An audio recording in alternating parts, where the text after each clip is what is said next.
Oh, yeah.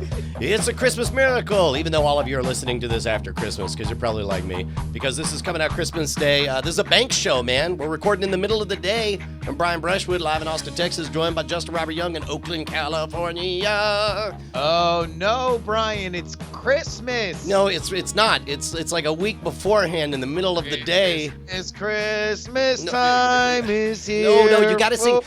Oh, here's a question. What is the Seminal New Year's Eve song? I guess Old Lang Syne, right? But nobody gets excited. Yeah, no, there's one song on New Year's Eve. Are there any pop songs? Because before we went live, you were talking about the Wham-pocalypse, whatever this thing is, this new meme where we all lament listening to Wham, which I'm not sure is what George Michael's legacy was meant to be. Exactly. But meanwhile, Ridgely's like, yes. He's like, they're talking about us again. That's his song, his accent. No, for those of you who are unaware, I think it's the Wham-pocalypse, but the idea is that basically you have to say when you're out. The first time that you listen to Last Christmas, then you tweet it out, and everyone's like, oh, I was out early, or I'm still in, and yeah, it's a pretty I don't know. I think it's fun. It's I don't know if that song, maybe in England, that song gets a lot more play than it does out here. It's a little bit more of a rare treat out here. So what pop songs mention, I guess somebody mentioned Prince in the chat, which makes sense, like Party Like It's 1999, which that was pretty fun when it was actually about to be 1999. Yeah, man, remember that?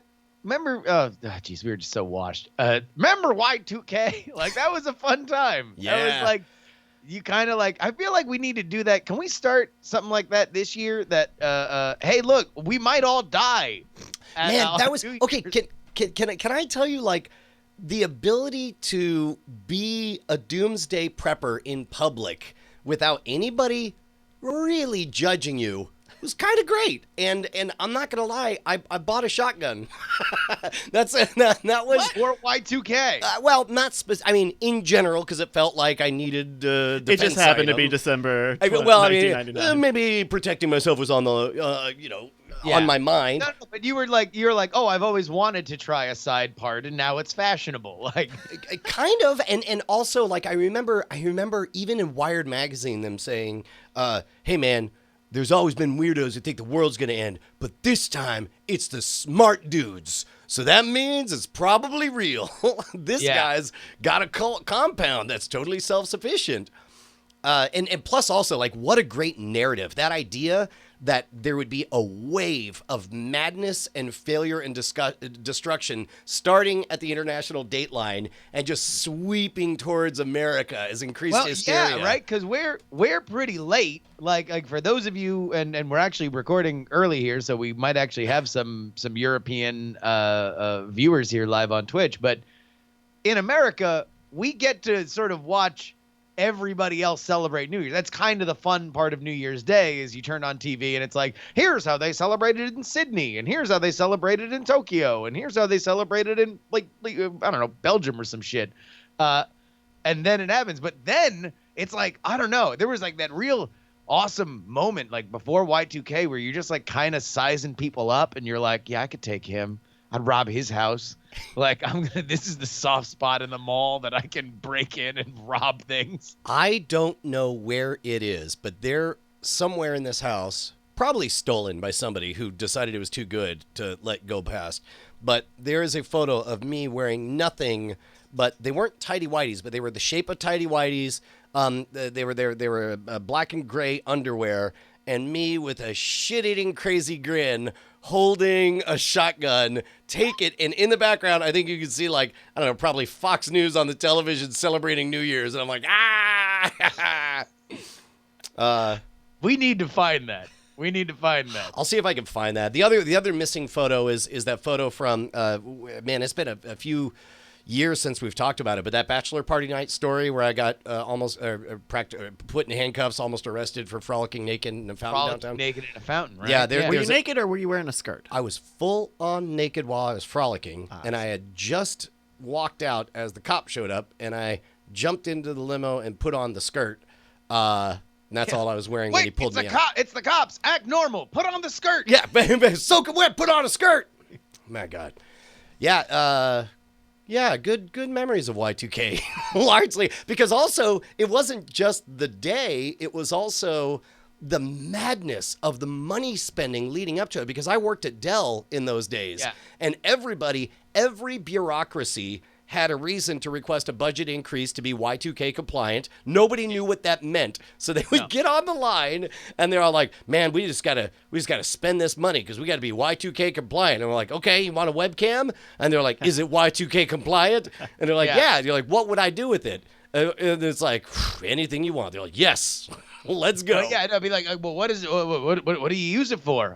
I mean, look, man, if you're gonna ask these kind of questions, then Y2K is gonna be all over you. You're gonna really have to beat out that Y2K by the time that January rolls around. Hey, look, hey, if you have to ask, it's too expensive to avoid Y2K for you, apparently. Well, and what's great is as people are preparing for there to be literally no future, an apocalypse, they're also wanting to future-proof against getting left behind when everybody else has webcams. It was insane, man.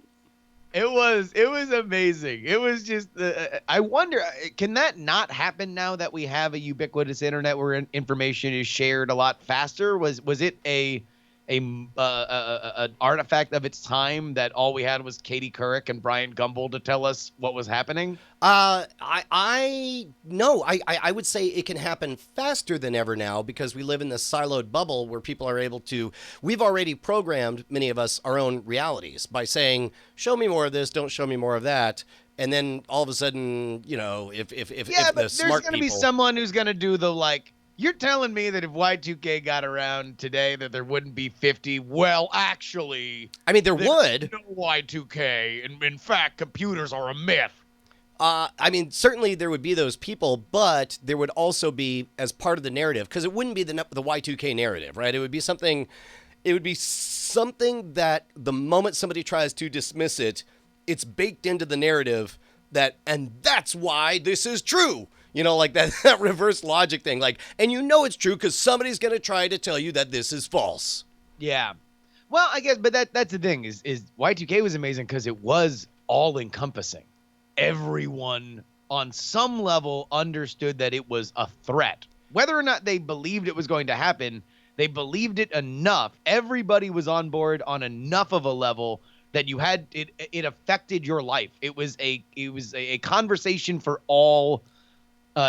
Holy cow, we're seeing a sticker from Best Buy with all caps that says, remember, turn your computer off before midnight on 12/31/99. That's amazing. Wow. Well, and it's also the perfect time because we were in the middle of seeing the internet bubble. We were giddy with excitement about all the abundance that was coming to us as a result of the internet. And the idea, there's some part of us that is just a little bit suspicious, like, oh man, what if there's a poison aspect to this apple? What if this is a big trick and there's some secret price tag that we're going to have to pay? And I think that the happier we got with all of the benefits of the communications and the access to information and gifts like Snopes.com, finding out that everything we heard from friends as kids was a lie. I think we were all waiting for the price tag, and Y2K was the perfect explanation for what that is. Also, I'm bloviating because we lost Justin, but we're getting it back on the line. It wouldn't be a low stakes episode if we didn't have a lot of tech problems. Is that yeah, it's Y2K. Turns out even mentioning the letters Y2K are what causes all the problems. I'm gonna guess that maybe he tripped something with his modem or something. No, but there was talk like the idea of nuclear facilities going into meltdown because of all these things. Justin just texted me saying that the router just reset, so he'll be back. I'm telling you, man, you say the words Y2K. That's all it takes. And like you look at like nuclear, like if you know anything about the computing behind nuclear, silos, it's incredibly old technology. Which you would expect would be susceptible to the idea of flipping back to 00 and like an important update. Every day.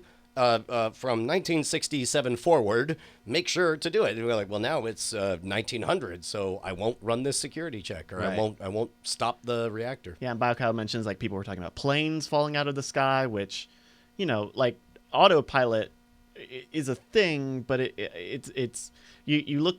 I don't know if it's just hindsight of like, well, how would that have even happened? Well, again, I mean that's why they call them bugs, is because you can't tell why. You can't. If you knew what was going to happen, then they wouldn't be a bug. That's another brilliant thing, right? Is like you're constantly because it was defined as the unexpected. It allowed everybody to speculate, like, oh, what's something I wouldn't expect? Yeah. And I do remember, like, there was control systems in cars. The specific example I remember somebody telling me is that they did a simulation. This is before Y2K. That they advanced the time forward and got past the Y2K moment. And instead of running all the cylinders alternately, suddenly it ran all of them the same side, which started shaking like crazy. Yeah. And when you had, as esoteric as it might be, examples like that, your imagination could run a little bit wild. Yeah, and you would. Do you even remember Y2K? Were you too young to even know the concept? I would have been 9 or 10. I remember going through it, but I also think that I was not connected enough to realize any of the pro or con arguments. So you certainly didn't feel any of the low grade tension or fear. No, I just knew that it was a thing that was happening at the time. Like I knew that, like, okay, Y2K is about to flip over. Maybe something will happen. Maybe not. This is one to ask the folks in the chat room. Does anybody remember any specific examples of anything bad that could be attributed during that time? Yeah, that's a good. Like one of the things listed here was like power outages. Welcome back, Justin. Hey, my router reset. We were speculating that just saying the words Y2K caused the bug. That was the real problem. I know. It's like he's like fucking Candyman. It's me, Y2K guy. You're in the You want a Y2K hole. stockpile on cereal grains? Yeah, I guess that's the other weird thing too, because that was a time that we were just getting comfortable with the idea of just-in-time inventory management for everything. The idea that, well, we can get a call. It's Y2K on the line. Y2K, you're live on the air. Thank you for joining us, Y2K. So glad. Listen, you got a bit to explain. We were told that you were going to really kick America and the rest of the world in the tuchus, and you didn't do it. What happened? I was gonna, though. I was gonna mix with all the decimal points. Yes, that was my grand plan, and I would have gotten away with it, too, if it weren't for easy solvable engineering workaround. So when you made the bid for your grand plan, Y2K, Yes. First of all, I assume you went to the Council of Disasters and you petitioned, you filed an application. How did it feel to find out that you got to actually pitch your idea to the sharks themselves, the tribunal of... They laughed at me. It was the 90s, so they were all wearing Jenkos. And they had beanies on. They had so a bunch of the tribunal was wearing beanies and wearing Jenkos, and you walked up, you pitched your idea. No, the bubonic plague looked me right in the face and said cool beans, I guess, and then kept listening to the Red Hot Chili Peppers on CD. Well, but obviously at some point you got approved because it infested the world with fear. I said we need to modernize. You can't just have some monkey running around infecting people. It's the 90s. We need to have computer hysteria. And so I came up with my perfect foolproof plan. Me, Y2K. Well, and so now, did they ask you from a branding perspective, like what bands you wanted to work with, or what promotional products you wanted to integrate into your campaign? No, I just said, look, it's high concept. It's too bad because I feel like maybe you would have done better if you had partnered with like Limp Bizkit or Sugar Ray or maybe a Taco Bell campaign. Of course they tried. They tried. Fred was there, and he's like, hey, man, well, why don't you just stick it up there? Yeah. And I said, what does that even mean? Well, Do you ultimately attribute the failure of your campaign to a refusal to play ball? I mean, maybe if there had been a music video about Y2K, it would have been more successful. If we did so well, you know, it's really like driving 99 yards and then failing to punch it in while Fred Durst keeps leaving you voicemails about how this all would have went better if I had worn a backwards red Yankees cap. So Y2K, since that day, it's now been 18 years since your big, I mean, I hate to say it, failure. People perceive your campaign of terror as a failure that ultimately didn't manifest. What have you been doing with yourself? Well, a lot of posting on the internet. Oh, interesting. About what? Well, I'm QAnon. What? Oh my Oh my gosh! God, This goodness. breaking bombshell. Y2K back Me, again the is. living embodiment of Y2K. It's QAnon. Now, is the information leaks that you've been providing, are they true? Are you telling me that QAnon is real, or are you? I mean, they're true in that Fred Durst told me all of it. So wait, I didn't realize you'd been secretly orchestrating a comeback. I imagine you went through some dark times after your failure, but when did you get this spark to come back again under a new name? Well, you know, you're hanging around. Your name is Y2K. You're straight jacking it. Next thing you know, you're like, well, what am I doing with my life? I'm not an old man. I mean, really, I have the whole world ahead of me. Yeah. Why do we think that disasters have to go away? You know, F. Scott Fitzgerald once said, there are no second acts in life, and I strive to prove him wrong. The F in F. Scott Fitzgerald stands for fuck you in my book. Well, so how is there a now I know that you made the mistake of having one particular do or die date with Y2K. Are you doing the same thing again with QAnon? No. QAnon's That's the tons of problem. dates every day. It's a circle. It's a big circular graph. If you've ever seen their actual thing. Oh yeah. It's wild. Yeah, I'm gonna pull it up. Oh. Tell them about it. Yeah, YTQ. tell me about it. Please pull up my handiwork. That was my problem. I put too many eggs in one basket. Everything was gonna happen on New Year's Eve or not at all. So now you it's learned. just a never-ending chain of rumors that a drug-addled Fred Durst texts me on WhatsApp. So, as the architect behind QAnon, I assume you got approval from the Council of Disasters. How did it go this time, coming back as a failed Y2K? We haven't spoken in many years. Oh, you're operating outside of the council. I went rogue, Brian. Oh, my goodness. Yes. Well, so explain this graph to me that I'm looking at right now. It's a clock with four hands, what looks like the seating chart for Congress mirrored, and a bunch of circles and the word Snow White. What does this mean? All right. So you see that one long black hand? Yes. Yes.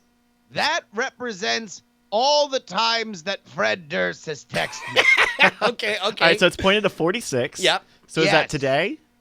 Well, at the time that this was made, sure. I see. At Q All right. standard time. That's right. I see that up here in the corner. So the small black hand represents all the time that I texted Fred Durst. Now that's only pointing at 3. So Yeah. I don't like to talk to him. Well, so is he a co-architect on this? Can we officially go ahead and out? I mean, look.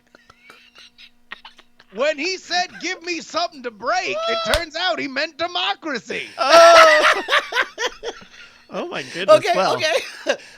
Well, it's so. What is your ultimate goal, Y2K, with your whole QAnon campaign?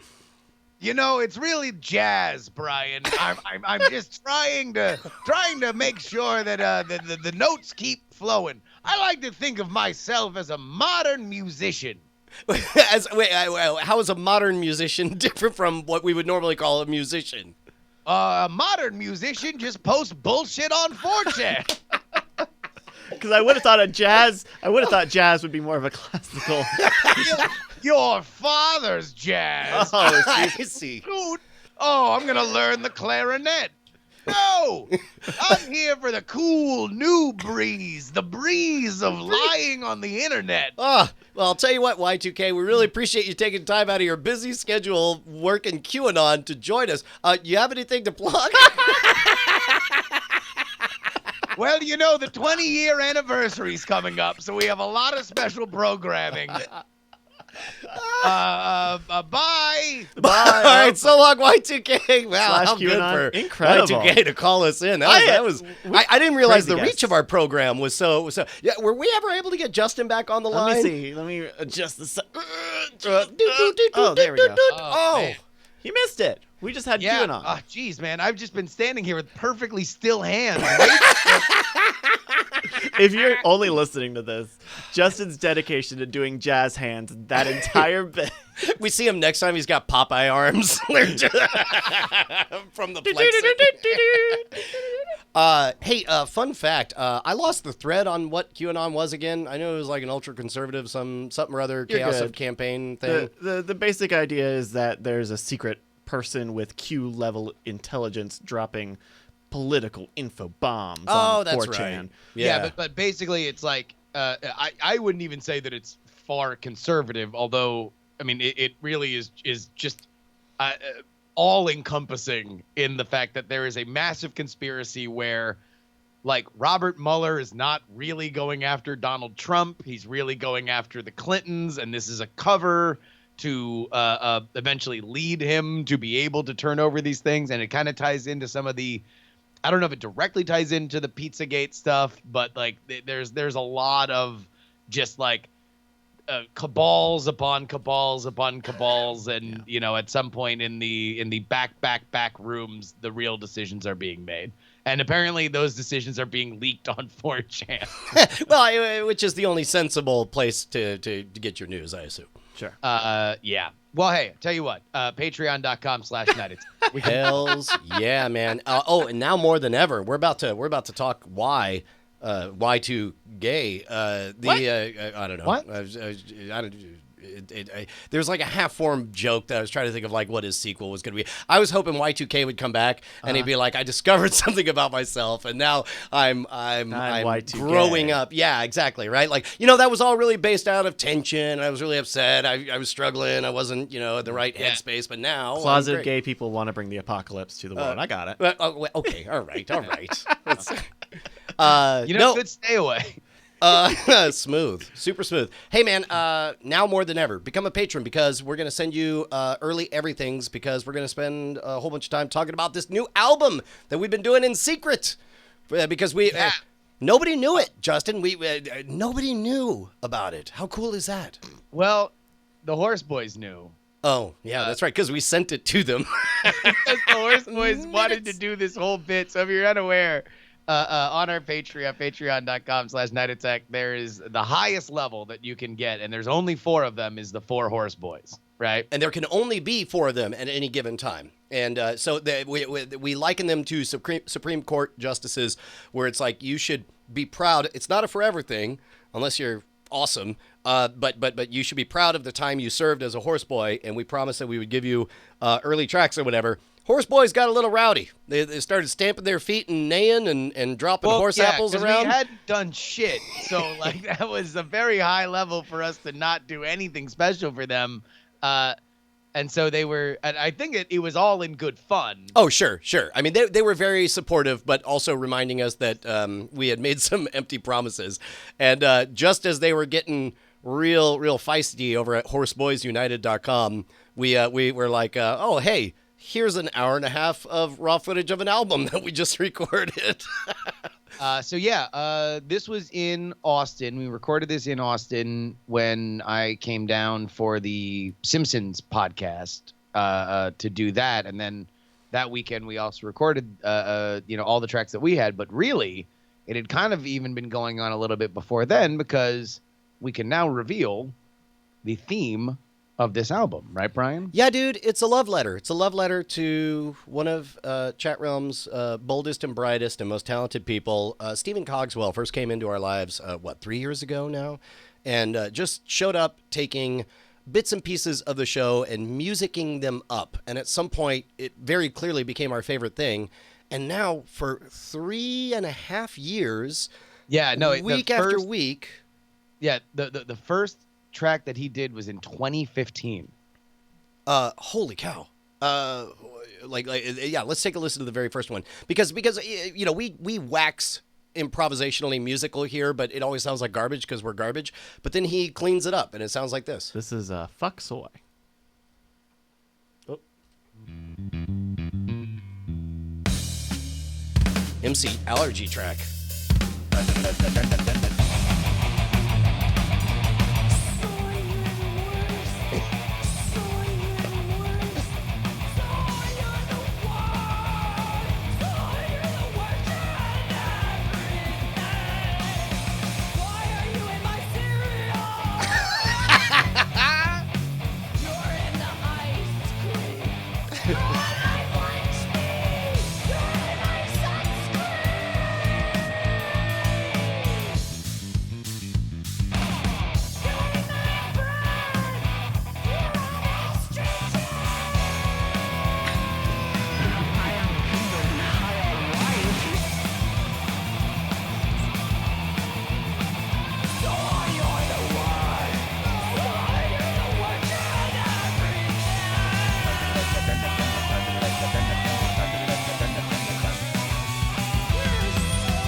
Shit, man, that may have to go on the album. I forgot what a banger that was, man. Look, this guy is fucking amazing. Like, and it's one of those things that I don't even think that we, as humans, can express the kind of gratitude that it takes. Because look, you guys hear that stuff at the beginning of every episode. We get it emailed to us usually a couple days in advance because everything he does, he turns around in like 24 hours. It's like often like the next day or a few days after an episode that he sends. It's usually over the weekend that he'll send the track that was made from the last episode. And it's insane. It's amazing. And it's gotten to the point where I don't know if human words can express you're a legend and you are still at the top of your game. And this is a gift that I never want to stop receiving. Yeah. Well, and in an effort to give him something, you know, we had stalled out on album 5, partly because we're searching for a theme and an angle for it, and we wanted it to be something that would excite everybody. And whether or not we're always funny, he's always talented. Yeah. So that seemed like a pretty good nucleus to hang the rest of the album on. In fact, I don't think I'm talking out of school to say we got, I don't know, certainly 90 to 100% of, I guess 100% of our voice tracks are all locked in, but we do have. There might be a few. We are going to be in the same place at the same time between now and when the album is coming out, which, by the way, I guess, can we say now? Yep, January 22nd. January 22nd. And if you're not familiar, 4 times we've released comedy albums. All 4 times we've hit the top 10 Billboard charted comedy albums. 2 of those, enough people rallied around that we hit number 1. And I'll tell you what, man, for the rest of our lives, nobody could take that away. For us as fans, for us as a community, for us, for me and Justin personally, for everybody who contributed, whether it's the jokes that we stole from the audience or the music that we stole from Stephen Cogswell, we would love to try to hit that number 1 again. And part of that means, we previously always price the album at the cheapest we could possibly make it. Because, spoiler alert, it's not about the money, as cheap as we possibly can, in the hopes that rather than spend $10 on one platform, you might spend $3 on 3 platforms and buy it 3 times. And I think this is going to be, we don't know what the final price is going to be, but normally we've released technically what are double albums, although we don't sell physical versions of it, so there's no like double pressing or anything. But just for, I think, Billboard or iTunes or whatever the powers that be say you can't put it's 90 hours of content in one album. It needs to be like follow these old norms of like what it would take to press on a CD or a cassette or a record. So this will be a single album, which means it will probably be just as cheap, certainly, if not, maybe even a little bit cheaper. I think the last time I checked in on it, like the cheapest you could make a single album was like $1.99 or maybe $3.99 or something. Whatever it is, we're going to make it as cheap as we can. Because again, the goal is Stephen Cogswell, talented enough that that dude deserves to go to bed knowing that he has a #1 Billboard album, and we want to make that happen for him. So January 22nd, previously we've all gathered together and hit go at the same time, but I've heard since then that pre-sales are all that really matters. Just once it's up there, once the link's there, if everybody pre-sales, then that gets us like basically it's a rubber band. The more pre-sales happens, it pulls tighter.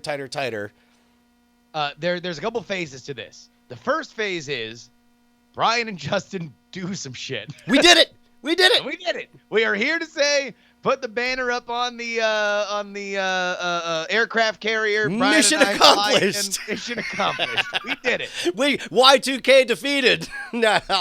Hashtag QAnon.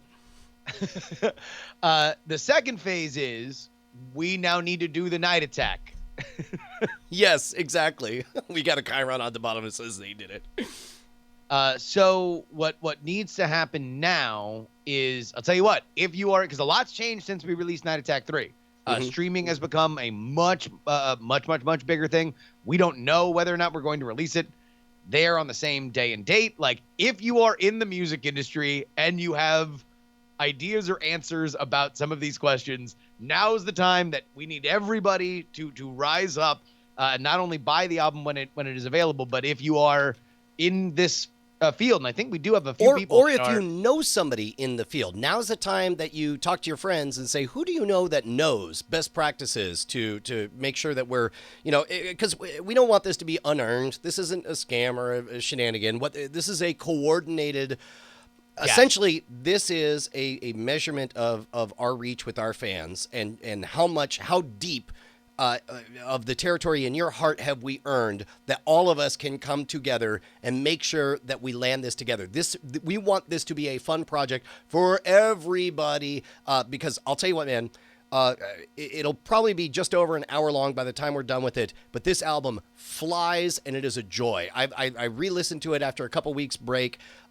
We got a little bit of room in the last 10 minutes to add a couple of songs. So, but I'm going to tell you this much. Revisiting this stuff I had forgotten, and it made me cackle. It is so good and so tight.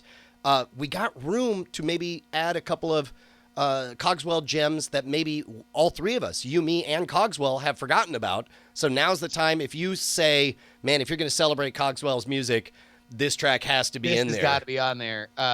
So in the coming weeks, we'll have the official title. We'll have the official album art. We'll have the official track list. Get on the Patreon now, because we will have tracks that are on the album, tracks that were cut for the album, and there's already a couple really, really good ones. There's one really funny one where Brian does a bigger deep dive into DMing Logan Paul that is going to be perfect as an exclusive, because there's a little bit of distortion to the point where it might not be best for the album, but you guys are going to get it. It is all there for you on Patreon if you are on the team. So now's the time. Patreon.com/nightattack. Okay, by the way, if you do know somebody, mail@nightattack.tv. Mail@nightattack.tv. That's where you send all any information that you might have on this, any opportunities that we could have to go and promote it. Because that's the other thing, is we actually want to get out there and talk about the album before it's released, because this is something that I think is universal for internet communities. There's always the people that just make magic for all of our favorite shows, and we are all better for them. We haven't talked about this in a bit, but one of the things we knew that we wanted to do as we move into the promotion phase of this is we certainly wanted to show up on all of our friends' shows. But do you think, Justin, I don't think we've ever done this, should we show up on all of them as a unit, as Night Attack? Both Brian and Justin showing up on Frogcast, DTNS, and all this stuff? That's a thing that we've never done before, right? Which would be the fun thing. I love that idea. So I guess we should figure out what we should appear on. And again, I don't think we've ever done an open invite. Like if there's a podcast, because a lot of, in podcast tribes, you have dual citizenship with many tribes at once. If there's a show that you think we should appear on, then reach out to them and see about getting us booked, because we want to promote this like crazy and really see if we can make some stuff happen. And also, there's a lot of families that are blended and have multiple accounts on different services. Maybe be thinking now how both you and your spouse and your child can all buy the album. It's actually not as filthy as a lot of our other stuff. What, in terms of all ganging up and buying something at the exact same time? No. In terms of the content on there, I actually think. Oh no, yeah. There's a fair amount of there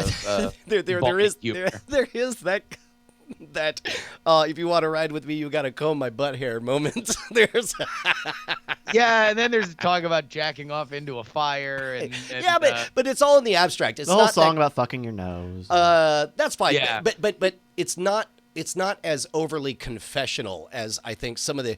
I think that's another thing is you and I have unloaded so much baggage in previous albums that it's like, well, man, I don't know what else I'm still ashamed of. like I think I got it all out there. Turns out my soul's clean. Yeah. So I don't know how much. To be honest, I mean that was part of the Night Attack 3 thing where it's like we did the first Night Attack album and it was like really fun and it was easy to do and it was just Brian and I screwing around on Skype, no stakes, and that was that. And then we figured out that our audience is amazing and could chart on Billboard. So that it was like, okay, well, now we need to actually do an album and be in the same place. And that was Night Attack 2. That hit number 1. And then we did the live album, which was, Brian, would you say even today probably, is that the biggest like comedic extension? Like that was like you doing improv comedy on stage on a level that I don't know. I mean, I don't think that you did it up till then. I don't know if you've done it since. No, and to be honest, we never thought it was going to be an album. We thought it was going to be an exercise that we could do for our family and grow. And then only after the fact did we realize, holy shit, this is really good. You combine these two shows together, we really have something. And I remember, like, we intentionally didn't write a goddamn thing. We had a list of characters, and that was it. And I remember you calling the shot, saying, I want to do the 2,000-year-old man.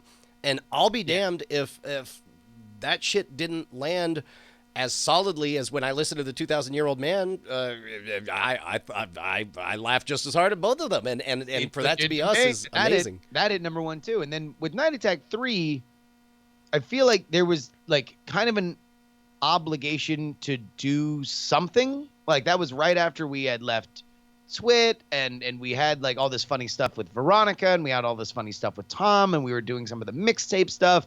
But I think that part of the reason why we haven't done anything since Too Old to Talk was that it kind of felt like the completion of that particular journey that starts with me and you just talking on Skype and then goes through like all these things. And then we do that album and it's like, okay.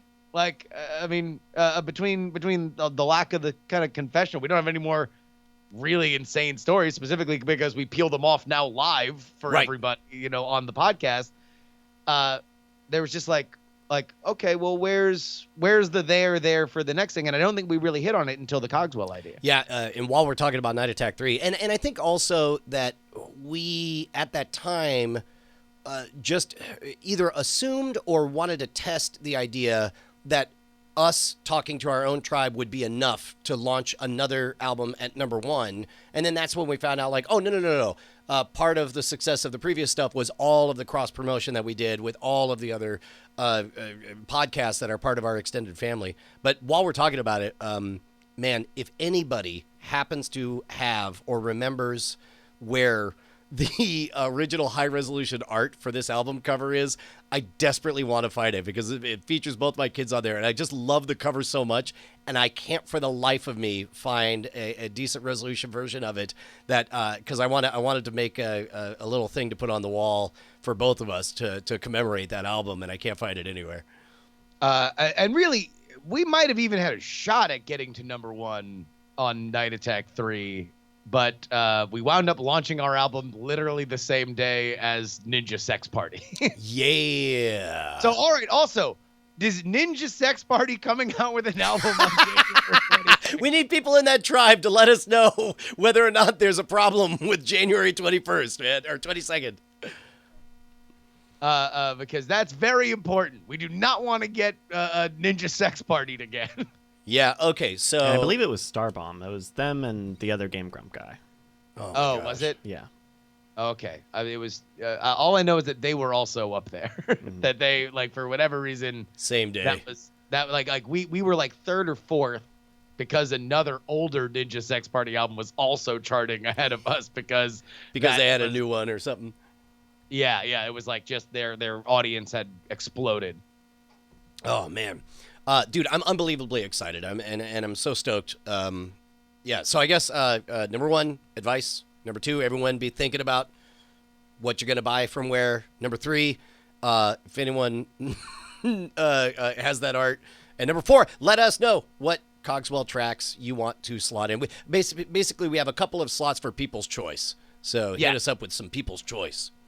Yeah, man. And man, the stuff that's on there are the tracks that I think you want to share with people. Like, you want to make sure that like, oh, well, what is this show that you like? And it's like, there's some of them that even if you don't know the jokes, and by the way, there's been so long since some of these, we don't know the jokes. Like, it's literally a nonsense engine for us, except we're the voices that are saying the nonsense.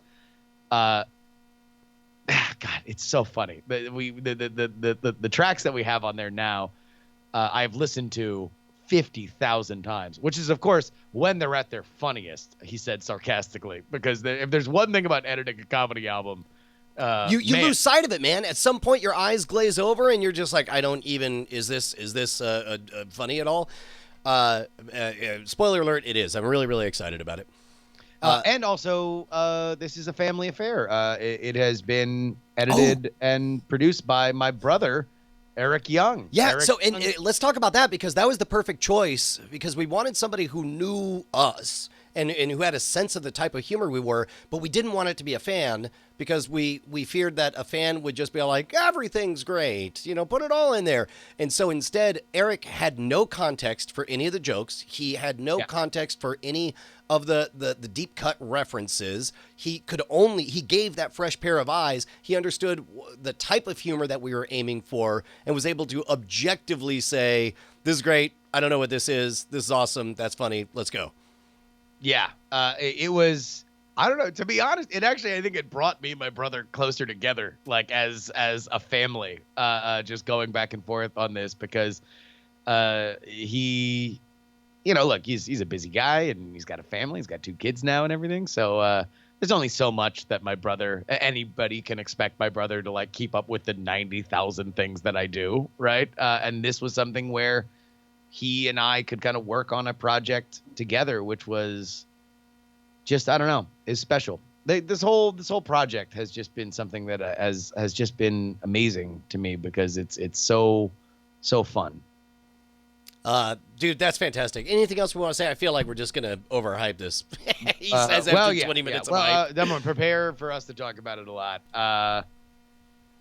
Man, I don't know. And prepare do we want to play anything from the album as a little taste? I'll let Bryce be the gatekeeper on that. If you think, I am not prepared to do that at this time. Okay. He's calling. He literally means he's not technically. I'm not technically able to do that. All right. So Justin, if you're gonna give a taste, what do you? I mean, we have been teasing the album at the beginning. I guess we can. The track right before. I guess I'm revealing news here. The track right before Overture Congress. You know what? I think I can do that. Give me one more minute. Okay. Yeah. a bunch of them are. We tried to have a bunch of the intro or peripheral voiceovers be like standalone little stingers. All right, this is Yeah. And so these were. I think the track was called Glaxnar. Glaxnar is the track. Okay, here's a preview. Boing, Yeah. boing, boing, boing. Yeah, definitely.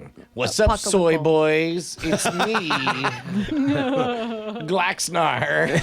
Boing, boing, boing, boing. Oh, if you want to soy ride boys. these cyber waves, you're gonna have to comb my butt hair. Boing, boing, boing, boing. And then, or he gets mid sentence. He's like, "So suck up your supplements," and he injects himself in the neck. Yeah, He's like, "Cause it's time to." Right.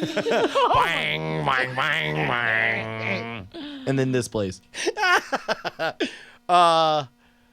Yeah, we were having a good time. Yeah.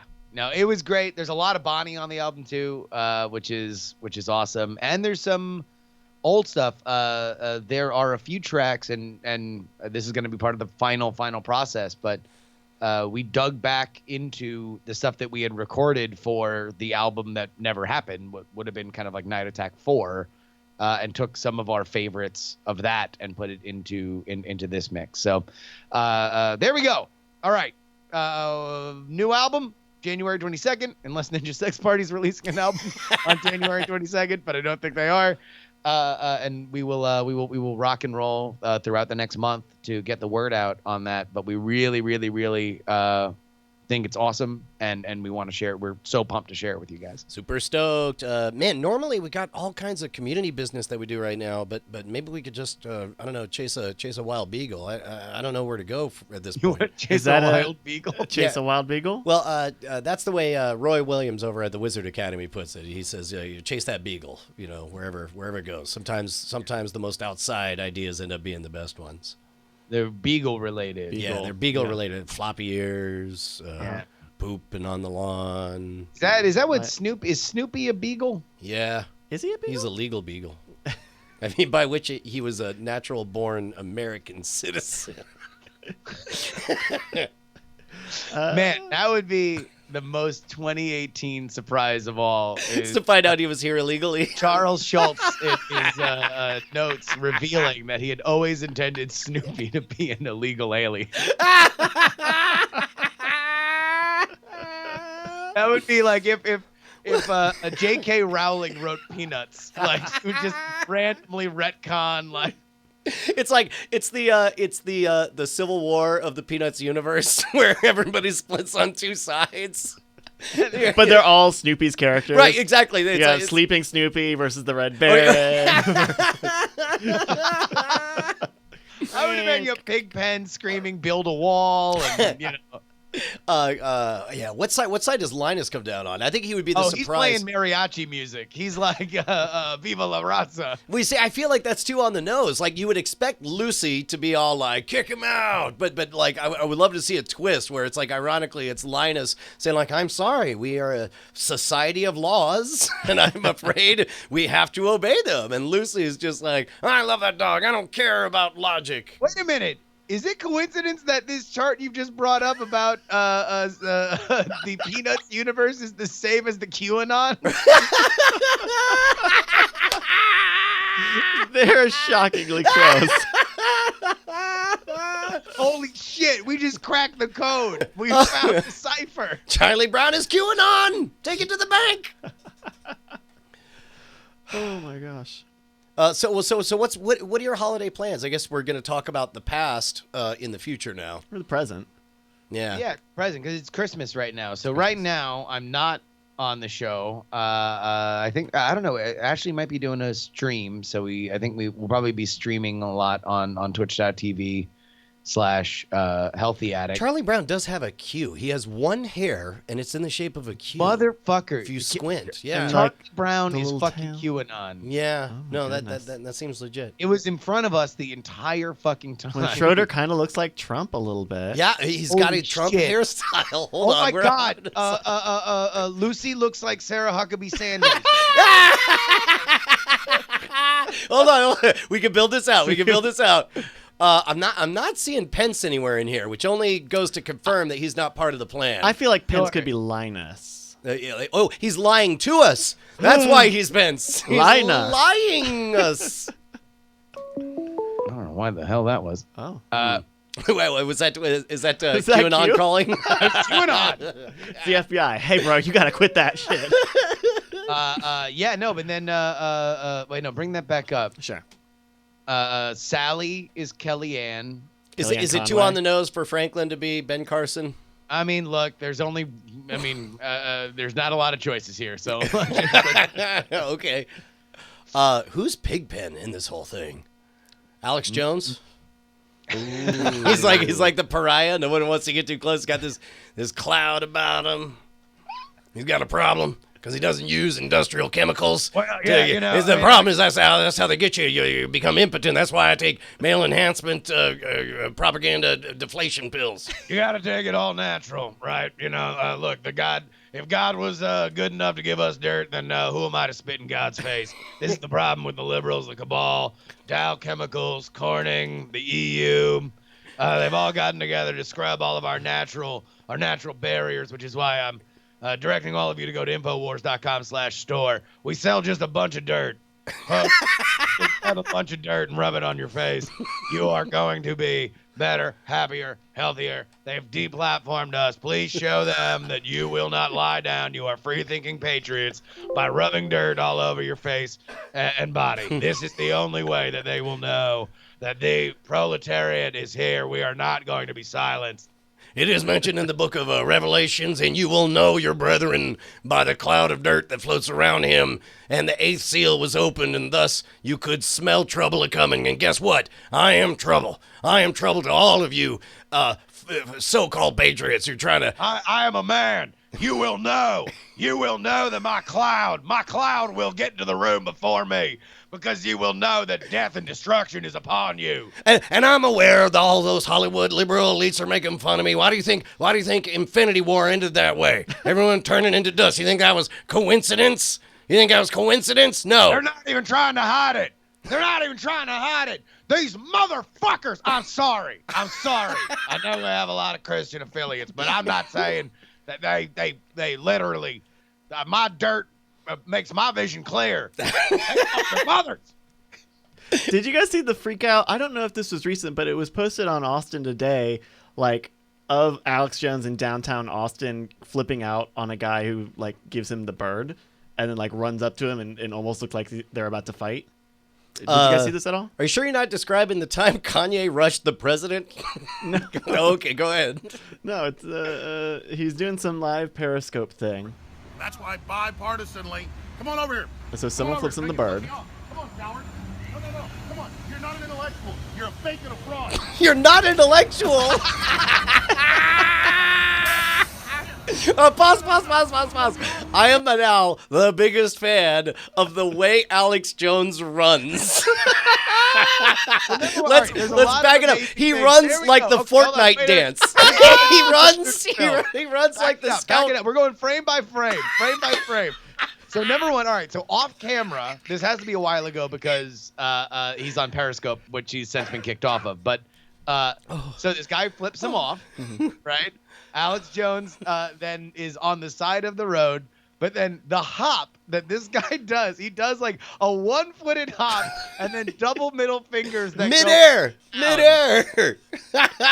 taunts him, and then running like the scout from Team Fortress 2, arms akimbo with chicken legs. Like all I can think of, is that mega mashup of Brody Quest where it's like, I'm so fresh you can suck my nuts. I'm so fresh you can suck my nuts. It's great because Alex Jones starts trying to do the like knife hand run like in like T1000 style, but then he just the arms just get caught in the breeze and they just start going like totally akimbo. Well, and of course he's holding just a pile of loose papers in his left hand, as is tradition. I mean, when he says he has the documentation, he's not lying. Like he's carrying a phone book size stack of papers with him at all times. As BioCow began and CC Auto completed in the chat, he's pretty spry for a white guy. I am fucking off. Hey, fuck you. Fuck you. Howard. Yeah. You know something? I'm not afraid of There's people. like the Greek That's what I'm chorus of a saying. homeless guy. who's like instantly grokking the shit show passing him by. I am almost certainly shot Scam School exactly on that spot. I remember those sure. benches. Yeah. That's Congress. It looks Yeah. like. It's probably not a great place to be filming a Well, I mean, video. if what you want to do Have is no get flipped off and have an excuse to get an arm workout by Yeah. running. Well, I thought you were gonna post. There was a funny clip where he got. Are you familiar with the Proud Boys, Brian? Yeah, by reputation. I don't know exactly what their crime that made them a hate group in the eyes of Patreon was. For whatever, we can have a larger conversation about the organization. But the way that apparently you are initiated into the organization is you are beat in like a gang, and you are punched by the other members until you can name 5 breakfast cereals. Wait. And so the originator of the Proud Boys, Gavin McGinnis, was on the InfoWars show, and Alex Jones was initiated into the Proud Boys. Oh, you see, you have to keep taking punches until you can name 5 breakfast cereals. Yeah. Me right now. Okay. All right, we're going to initiate for TV viewers right now. Go ahead. All right, you've already seen this though, right? Yes, I have. Because I have not otherwise, seen I this. just want to do a whole betting game on what 5 cereals he names and whether or not Lucky Charms is in there. I mean, I definitely can't remember all of them, but all right, yeah, let's go ahead and get this get this in. Bryce, what do you think? What do you think he's gonna name? What are the top of the mind cereal choices for Alex Jones? I bet he goes middle of the road with like a shredded mini wheat. I bet he starts with like a shredded mini Oh wheat. no! There's no way that's in there. That's yeah, no. I think he goes for ones with characters. I think it's got to be a Honey Nut Cheerios. Okay.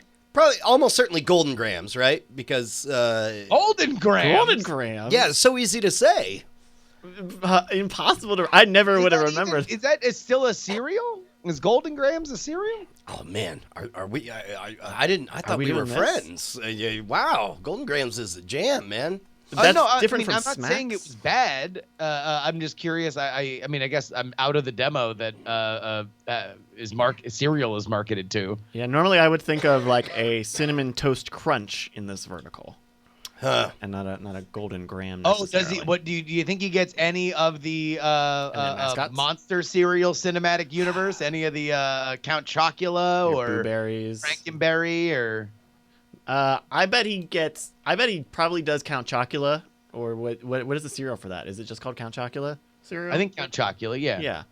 I bet he gets that, and then maybe Cocoa Krispies alongside that. Cocoa Krispies. you do Cocoa Pebbles first, I would think. Oh well, I don't know. I'm just thinking. Although like, that's kind of a cheat, right? If you're going through all the Cocos, like you could just go like Cocoa Krispies, Cocoa Pebbles, Fruity Cocoa- Pebbles, Ah, but then it gets Fruity yeah, Pebbles, then it gets Fruit hard. Loops. All right, Fruit Loops. let's see. All right, what's going on. sideways thing. But here's a flat bet we can all take. Yeah. More, and you're either on one team or the other. He's either going to do more General Mills or more Post. Ooh. Is he a G-boy or a poster child? What is the roster for like what? Well, general- so General Mills is Cheerios, Lucky Charms, Golden Grams. That's their MCU. Here we go. You can see their heroes here. Yeah, you got in the Cheerios, Civil War: Lucky Reese's Charms, Puffs, Chex, Wheaties, Cinnamon Trix. Toast Crunch. Trix. Trix. Oh, man, yeah, you know he's got to be a fan of Trix, right? Oh, Wheaties has got to be that's the prohibitive favorite to be named. Oh, right. well, that's the one he would most want to associate his self with, right? I bet he Yeah. pulls Oh, a Fiber Kix? One. I bet he Fiber pulls One? a Fiber One or a mini shredded wheat. Yeah, what, you think he's going to say Special K next? That's a Post cereal. Possibly. Let's take a look at Post cereals here. Man, I guess I know more about cereals than I thought I did. No shit, dude. I am blown away by your encyclopedic knowledge. Let's see here. I don't know if they. Here's Yeah, They don't break this out as easily on Post, but you've got Alphabets, Better Oats, Chips Ahoy cereal, Golden Crisp, Super Golden Crisp. Yeah, Grape Nuts, Honey Bunches of Oats, Raisin Bran. I think General Mills. That General Mills is gonna run away with it. Pebbles. Malto Pebbles Meal. is a big one. Raisin Bran, of course. Yeah, Honeycomb. It's wait a minute. Is Frosted Flakes Kellogg's? Is Kellogg's right? Oh, do we have Kellogg's in Oh, this? that's right. Oh, our dark horse Kellogg's, because that's Special K and Oh, man, now we got a trifecta. All right, each of us has to pick one champion. Because Kellogg's it's got the elves, it's got the Tony the Tiger. I'm going Mini Kellogg's. Wheats. Kellogg's. I'm Yep. in for Kellogg's. I'm gonna go General Mills. I'll take General Mills. I'll round it out and go Post. I'll go Post. All right. All right, so here we go. Okay. Now we're going to pay off this bit by watching Alex Jones get punched repeatedly while he tries to think of cereal names. All right, here we go.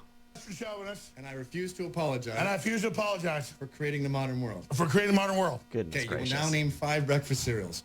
1, 2, 3. Captain Crunch! Captain Crunch? Fruit Loops! All right. Where's Captain Crunch on the spectrum? I think that's a General Mills. I hope. Come on, Big G. You're gonna have to give me 1 sec. Don't fail me now. Captain Crunch. So we have Captain Crunch and Fruit Loops. Captain Crunch is Quaker Oats. Oh! Off the board. All right. Yeah, and then we can skip Also it back, but interesting that he goes with a military, low-ranking military officer for one of his early. Sure. Wait, and then wait. Fruit Loops was the other one. Yeah, I believe he says Fruit Loops. Let's see, Fruit Loops. Make sure you spell it That's wrong. a General Mills, right? Kellogg. Oh, damn it, Kellogg's damn it. Fruit Loops. That's one for the big K. All right. Good job, Justin. We'll go back to the clip here. 3. Captain Crunch! Fruit Loops! Mini Wheats! Mini Wheats. Mini Wheats. Oh! Man, you're so right. I didn't see that coming. Raisin Bran! Raisin Bran. That's a post. Was that 5? Wait. What was it for? Raisin? I heard. Raisin Bran was the fourth. Okay, I'm done. Mini Wheats! Raisin Bran! Okay, I'm done. Wait. That's my favorite part. He doesn't do it. He Whoa! That's more. Oh! Wow, that's it! That's it! Mini Wheats is Kellogg's. Damn it! Oh, you ran away with it. And then Raisin Bran, just for completion's sake, Kellogg's is also Kellogg's. Oh man, I think we uncovered a bit of a conspiracy there. I think he's in the pocket of Big K. QAnon. Big 3K. Big 3K? What do you mean? There are 3 Kellogg's on here. Oh, got it. Yeah. And then, Yeah. you know. And you know. He's not allowed. He would name a 4th Kellogg cereal, but he doesn't broadcast in 4K. Yeah, okay. Let's go with that. Never mind. Wow, what a pansy. He couldn't even name 5. I know. He's not a member of the Proud Boys. They're not proud of Alex Jones. Oh my goodness. Oh, hot damn. Wow, dude. I found out apparently that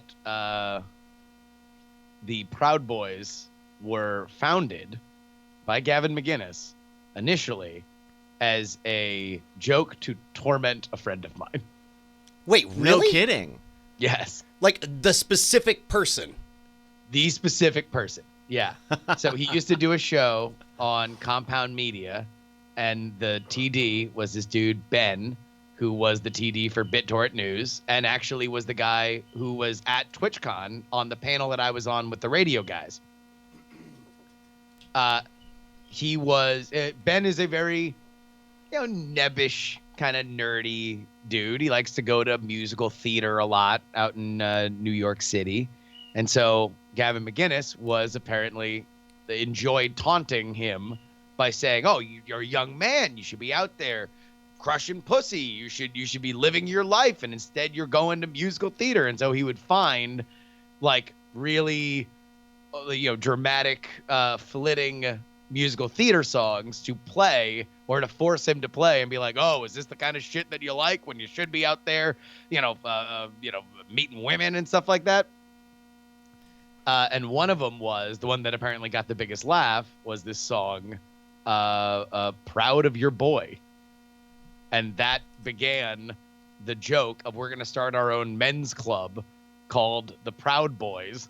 And then, as many decentralized things, it wound up taking on this weird life of its own. And he's like, tried to distance himself. Gavin McInnes has tried to distance himself from it.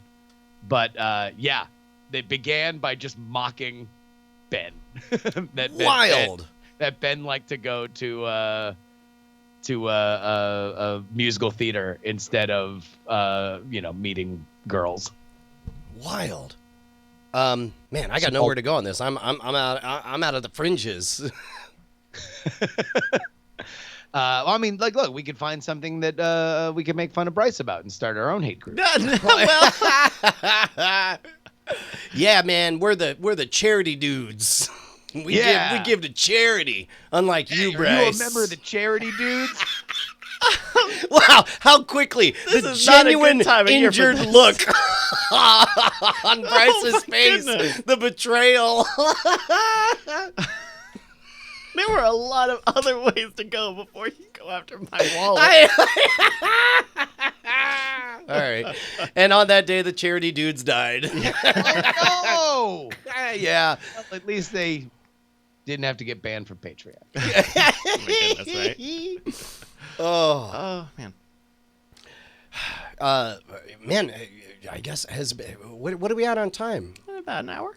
Yeah, I guess you want to just wish everyone hope you had a great Christmas. Oh, we didn't finish talking about our Christmas plans. Brian, what are you doing on Christmas? Hanging out with the fam, taking her easy. I'm feeling a lot of pressure right now because everybody's asking for our Christmas card, which we always do. And Oh yeah, did you guys shoot that yesterday? I know that was the plan. Did not. Ended up eating up all the time doing. Ryan Connolly asked me to record some stuff for their best of 2018 Film Riot thing, and I ended up. He sent me a script, and I did none of it. Not a single word of the things he scripted, and instead I just did a whole bunch of other stuff. And I was like, "Hope that works." Oh jeez. Because it's not like they're like rigid and decisive and plan things out ahead of time. Yeah, I'm sure you're like paying off a joke that they set up like 4 times in the, and you're going to be the big payoff. You know what? I'm sure it'll be terrible.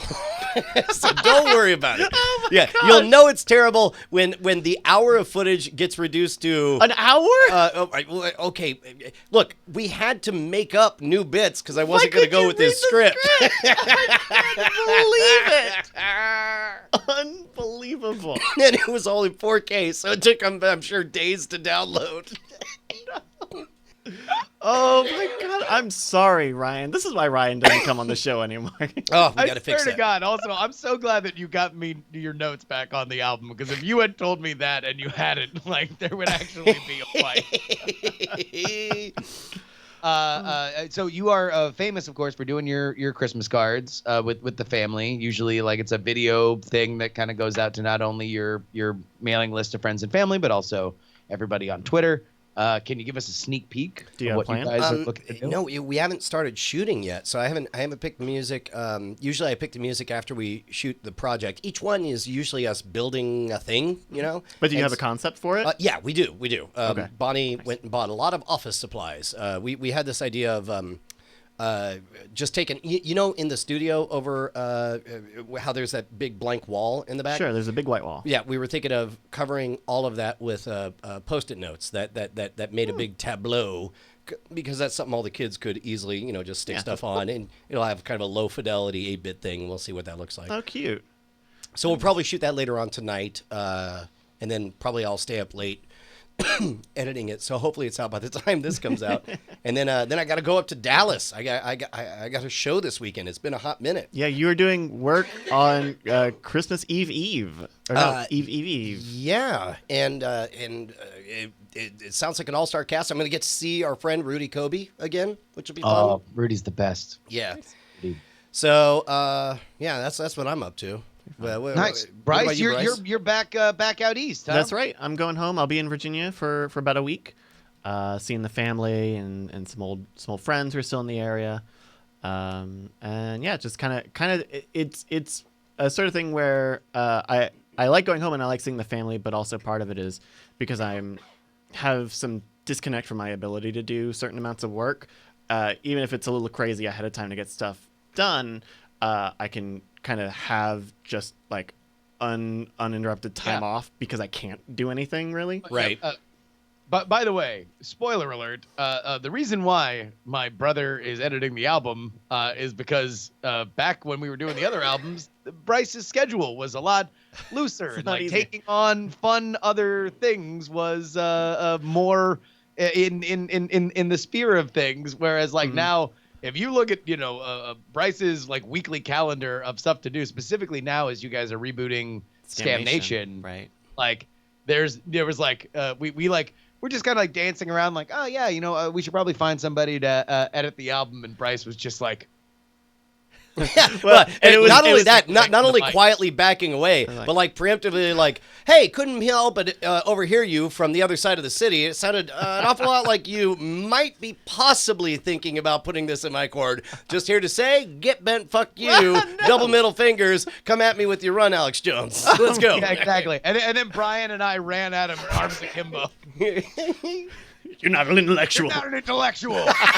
What a weird first thing to bark out. Well, you know what? Like as if Noam Chomsky gave him the middle finger, he'd be like, well, normally I'd be very upset, but he's the very definition of an intellectual, which is the problem with intellectual. These elitists. Well, you wanted the guy to punch him. Yeah, I guess. You don't run up on a guy 20 feet and not want to get in a fight where you're like the one streaming and you get to control it. He wants to get punched. I would love on the to meet street. that dude and find out if he's as sprightly in day-to-day life as he looks in that. He looked like a jaunty, a puckish figure. Yeah, a bird elf. A bird elf. But yeah, so you are looking forward to not having a weekly schedule of videos to edit and shows to produce. yeah, for one unbroken week, I will mostly not have much stuff to do. Though if you guys do weird things, I'll be able to do a little bit of something for that. But we've even got Cord Killers prepped. We've got the Killies coming out on Tuesday, or no, Monday. I think it's Monday day, and it's like Brian, Tom, and I's like favorite things that we discovered this year streaming and movies, and so it's Yeah, like, it turns out there's a lot of really good stuff that came out this year. We Yeah. actually we do 10 killies, which is a good thing, and then one abandonee. And normally it's a show that we're just like just giving up on, like with malice, but everything is so good it's tough this year. that basically we're like, I guess this is the weakest of all the awesome stuff that came out. Yeah, I mean, even yours, Brian, you said like I'll still watch it. you'll probably still watch it. But it was a bad season. There was no point. Hey, controversial take. What was the point of the entire most recent season of Better Call Saul? What? I haven't seen it, Name, so okay, I don't know. All right, hot take. Come at me, people. Mail it like, at I nightattack.tv. can't name a single thing that advanced that mattered. There you go. Well, I'll tell you what. Hopefully, you guys are having a fun time with your friends and loved ones, and are enjoying the Christmas spirit. Thank you, of course, for listening. Be excited for 2019 to begin with a bang with the new album coming out on the 22nd. But let's say we just wrap this one up here, bro. Yeah, man. No, look. Hey, man. We love you guys. The greatest Christmas gift of all is the fact that you guys keep showing up. It means the total world to us. Do us a favor, from the bottom of our hearts, turn on that 24-hour Yule log, dive into it, and croak. Die in a fire. See you next Tuesday. I wanna hurt myself by pissing off some bees. I'm allergic to bees. Oh, Justin Robert Young, every time you go, I get so sad that I wanna drink a warm glass of Drano. Night attack, night attack, night attack, night attack, night attack, night attack. I love you.